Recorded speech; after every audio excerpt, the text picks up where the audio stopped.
Perkenalkan, nama saya Kade Dwi Rahayu Mesya Putri dengan NIM P071311240090 dari jurusan Gizi, Prodi Sarjana Terapan Gizi dan Dietetika kelas B. Video ini dibuat untuk menuntaskan nilai Pancasila. Saya mengambil judul Fungsi dan Peran Pancasila di Tengah Ideologi Lainnya di Dunia. Ideologi berasal dari kata idea yang artinya gagasan, konsep, pengertian dasar, dan cita-cita. Logos yang berarti ilmu. Ideologi secara etimologis artinya ilmu tentang ide-ide atau ajaran tentang pengertian dasar. Definisi ideologi menurut beberapa tokoh atau pemikir Indonesia. Yang pertama, Sastra Prateja. Ideologi adalah seperangkat gagasan atau pemikiran yang berorientasi pada tindakan dan diorganisir menjadi suatu sistem yang teratur.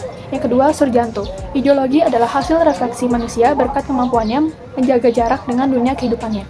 Yang ketiga, Murbiarto. Ideologi adalah sejumlah doktrin, kepercayaan, dan simbol-simbol sekelompok masyarakat atau suatu bangsa yang menjadi pegangan dan pedoman kerja atau perjuangan untuk mencapai tujuan masyarakat atau suatu bangsa tersebut. Teori ideologi yang dikemukakan oleh tokoh-tokoh pemikir ideologi. Yang pertama, Martin Seligger. Ideologi sebagai sistem kepercayaan. Ideologi adalah seperangkat kepercayaan dan penolakan yang diungkapkan dalam pernyataan bernilai yang dibentuk sebagai landasan tetap bagi sekelompok orang. Yang kedua, Alvin Goldner. Ideologi sebagai proyek nasional. Goldner mengatakan ideologi tersebut adalah suatu yang muncul dari wacana politik jenis baru. Wacana tersebut mencakup otoritas, tradisi, dan pidato emosional. Yang ketiga, Paul Hirsch. Ideologi sebagai relasi sosial. Hirsch menekankan bahwa ideologi adalah suatu sistem pemikiran politik yang dapat digunakan dalam perhitungan politik. Berikut beberapa fungsi ideologi. Yang pertama, struktur kognitif. Yang kedua, orientasi dasar. Yang ketiga, norma-norma yang menjadi pedoman dan pegangan bagi seseorang untuk melangkah dan bertindak. Yang keempat, bekal dan jalan bagi seseorang untuk menemukan identitasnya. Yang kelima, kekuatan yang mampu menyemangati dan mendorong seseorang untuk menjalankan kegiatan dan mencapai tujuan. Yang keenam, pendidikan bagi seseorang atau masyarakat untuk memahami dan menghayati. Berikutnya, ada jenis-jenis ideologi dunia. Yang pertama, Marxisme-Leninisme, yaitu suatu paham yang meletakkan ideologi dalam perspektif evolusi sejarah, yang didasarkan pada dua prinsip. Yang pertama, penentu akhir dari perubahan sosial adalah perubahan dari cara produksi. Yang kedua, proses perubahan sosial bersifat dialektis. Yang kedua ada liberalisme, yaitu suatu paham yang meletakkan ideologi dalam perspektif kebebasan individual, artinya lebih mengutamakan hak-hak individu. Yang ketiga, sosialisme, yaitu suatu paham yang meletakkan ideologi dalam perspektif kepentingan masyarakat, artinya negara wajib menyejahterakan seluruh masyarakat atau yang lebih dikenal dengan konsep welfare state. Lalu yang terakhir ada kapitalisme, yaitu suatu paham yang memberi kebebasan kepada setiap individu untuk menguasai sistem perekonomian dengan kemampuan modal yang ia miliki. Pancasila. Pancasila adalah ideologi dasar bagi negara Indonesia. Pancasila terdiri dari dua kata Sanskerta, yaitu panca berarti lima dan sila berarti prinsip atau asas. Jadi, Pancasila merupakan rumusan dan pedoman kehidupan berbangsa dan bernegara bagi seluruh rakyat Indonesia. Pancasila sebagai ideologi bangsa dan negara. Pancasila merupakan ideologi bangsa dan pemerintahan Indonesia yang tidak lain hanyalah sebuah konsep kebijaksanaan. Pancasila bersifat terbuka, artinya nilai-nilai dasar Pancasila bersifat tetap namun tidak dapat diubah menjadi nilai-nilai instrumental yang mampu berubah dan berinovasi, serta berkembang sesuai kebutuhan perkembangan masyarakat Indonesia. Tatanan nilai mempunyai 3 tingkatan fleksibilitas. Ideologi Pancasila mengandung nilai-nilai berikut. Yang pertama, nilai dasar, yang kedua, nilai instrumental, yang ketiga, nilai praktis. Menurut Alfian, kekuatan suatu ideologi tergantung pada 3 dimensi yang terkandung di dalamnya.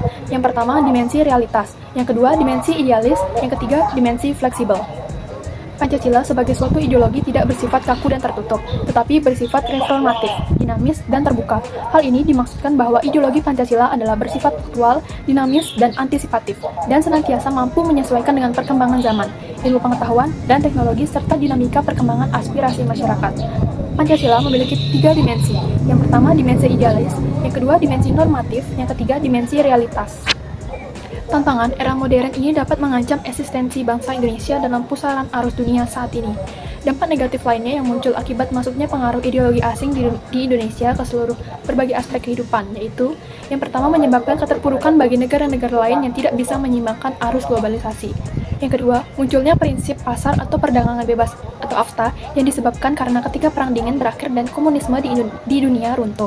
Yang ketiga, setiap negara akan menjadi akulturasi terhadap negara lain yang menyebabkan akan adanya budaya salah satu dari kedua negara akan hilang karena generasi penerus tidak ada yang melestarikan kebudayaan tersebut. Yang keempat, bila kepribadian kita tidak kuat, maka ideologi negara lain akan mudah mempengaruhi bangsa Indonesia. Yang kelima, masuknya ideologi asing dapat berpengaruh buruk bagi generasi muda yang tidak paham ideologi negara. Yang keenam, adanya beberapa kelompok penganut ideologi asing yang dapat mengganggu stabilitas keamanan negara dalam bentuk gerakan separatisme atau gerakan radikal lainnya. Yang ketujuh, munculnya perubahan gaya hidup masyarakat yang semakin modern, konsumtif, dan pudarnya nilai-nilai Pancasila dalam kehidupan bermasyarakat. Dalam kondisi tersebut, peran Pancasila sebagai pandangan hidup dan dasar negara memegang peranan penting. Dengan begitu, nilai-nilai baru yang berkembang nantinya akan berada di atas kepribadian bangsa Indonesia. Dengan pandangan hidup, suatu bangsa mempunyai pedoman dalam memandang setiap persoalan yang dihadapi serta mencari solusi dari persoalan tersebut. Adapun fungsi dan peranan Pancasila dalam mencegah masuknya ideologi asing yaitu: yang pertama, memahami, menanamkan, dan mengamalkan nilai-nilai Pancasila dengan sebaik-baiknya, terutama dengan memperkuat keimanan dan ketakwaan kita terhadap Tuhan Yang Maha Esa.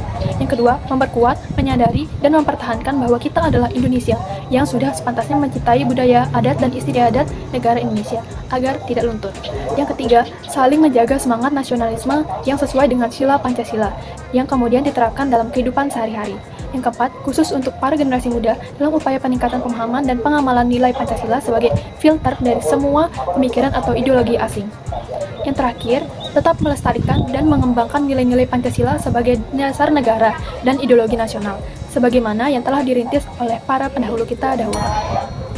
Kesimpulan yang dapat saya simpulkan yaitu Pancasila sebagai ideologi nasional melambangkan keseimbangan antara gagasan dan cita-cita, serta tidak bersifat mutlak dalam pandangannya terhadap masyarakat dan kehidupan berbangsa. Ideologi yang tepat dan konsisten bagi kehidupan masyarakat Indonesia adalah Pancasila. Karena Pancasila didasarkan pada nilai-nilai adat budaya dan nilai-nilai agama yang termasuk dalam pola hidup masyarakat Indonesia. Dengan menjadikan Pancasila sebagai pedoman bangsa Indonesia dalam menghadapi munculnya dan berkembangnya ideologi yang tidak tepat dalam proses perkembangan dunia yang semakin modern, maka eksistensi jati diri bangsa Indonesia dapat dipertahankan. Thanks for watching.